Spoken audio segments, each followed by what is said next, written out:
మహనీయులు భారత జాతిపిత మహాత్మా గాంధీ గారి జయంతి సందర్భంగా అదేవిధంగా మాజీ ప్రధాని లాల్ బహదూర్ శాస్త్రి గారి జయంతి సందర్భంగా ఈరోజు తెలంగాణ భవన్లో ఆ మహనీయులకు నివాళులు అర్పించే కార్యక్రమంలో భాగంగా పెద్దలు శాసన మండలిలో ప్రతిపక్ష నేత మధుసూదన్ చారి గారి నేతృత్వంలో మేమంతా కూడా ఈ కార్యక్రమంలో పాల్గొనడం జరిగింది.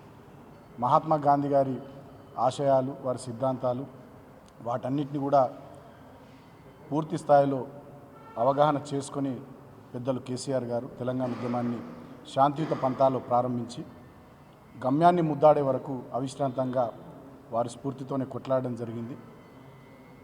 అదేవిధంగా రాష్ట్రాన్ని సాధించుకున్న తర్వాత 2 టర్ముల మా గవర్నమెంట్లో కూడా గాంధీజీ గారి స్ఫూర్తితోని వారు ఆనాడు ఇచ్చినటువంటి నినాదం భారతదేశానికి పల్లెలే పట్టుకొమ్మలని, గ్రామ స్వరాజ్యం ద్వారానే భారతదేశం వికసిస్తుందని వారు ఏదైతే ఆశించినారో, వారు ఏదైతే చెప్పినారో దాన్ని అనుసరించే కేసీఆర్ గారు తెలంగాణలో ఒకప్పుడు ఆత్మహత్యలకు నిలయమైనటువంటి తెలంగాణ గ్రామాలన్నింటినీ కూడా ఆత్మహత్యలు లేనటువంటి ఒక అద్భుతమైనటువంటి గ్రామీణ తెలంగాణను కేసీఆర్ గారు గాంధీజీ గారి ఆశయాలకు అనుగుణంగానే వారు సాధించి పెట్టారు.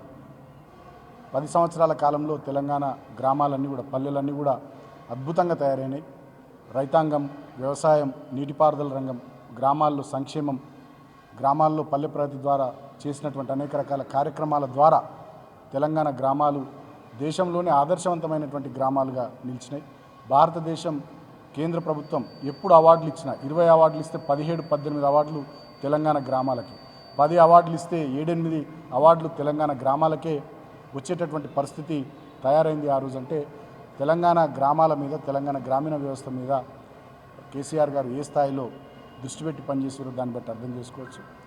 అదేవిధంగా లాల్ బహదూర్ శాస్త్రి గారు చెప్పినట్టు జై జవాన్ జై కిసాన్, కేసీఆర్ గారి ప్రథమ ప్రాధాన్యతనే అన్నదాత, రైతన్న.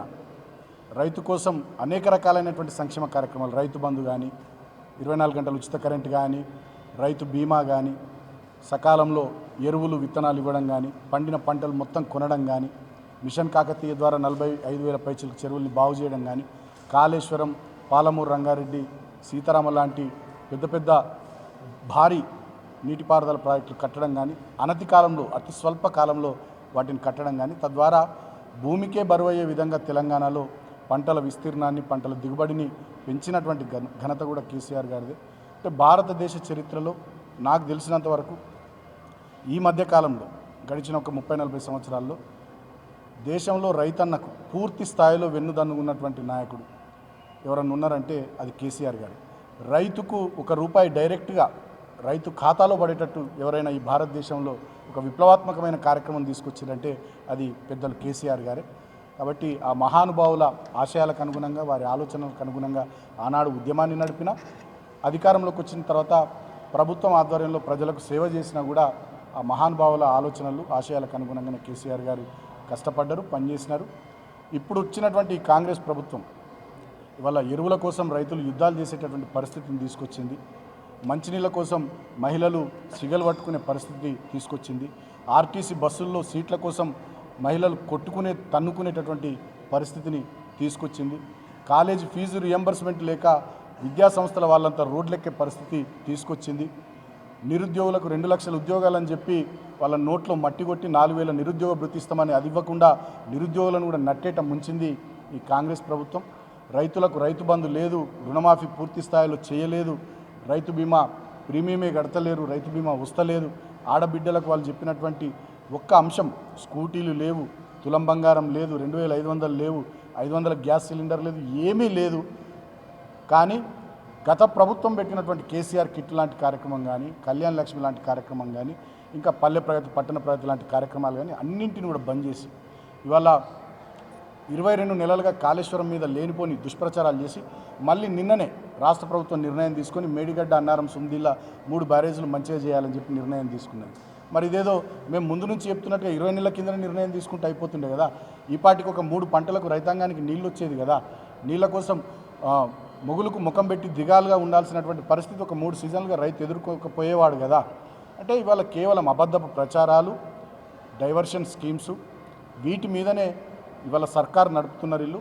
ఈ సర్కార్ అంతా కూడా సర్కస్ లాగా మారిపోయింది. కాబట్టి ఈ మహానుభావుల జయంతి సందర్భంగా నేను తెలంగాణ ప్రజలకు విజ్ఞప్తి చేస్తూ ఉన్నా, మనమందరం మరో పోరాటానికి సిద్ధమవుదాం. మన హక్కుల కోసం, మన ప్రయోజనాల కోసం, తెలంగాణ బాగు కోసం, తెలంగాణ బాపు కేసీఆర్ నాయకత్వంలో మళ్ళీ తెలంగాణకు పునర్వైభవం, పూర్వవైభవం వచ్చేటట్టుగా బంగారు తెలంగాణ సాధన దిశగా మనమంతా ఈ దుష్ట కాంగ్రెస్ ప్రభుత్వం మీద మరో పోరాటానికి సిద్ధమవుదాం. రాబోయే రోజుల్లో డెఫినెట్గా ప్రధాన ప్రతిపక్షంగా తెలంగాణ ప్రజల కష్టాల్లో, ఇబ్బందుల్లో అన్నిటికీ కూడా మేము అండగా ఉండి తెలంగాణ ప్రజల పక్షాన ఒక గొంతుకగా కష్టపడి పనిచేస్తామని చెప్పి కూడా ఆ మహానుభావుల జయంతి సందర్భంగా తెలంగాణ సేవకు, తెలంగాణ ప్రజల సేవకు పునరంకితం అవుతామని చెప్పి ఈ సందర్భంగా తెలియజేస్తున్నా. Thank you. జై తెలంగాణ. జై తెలంగాణ.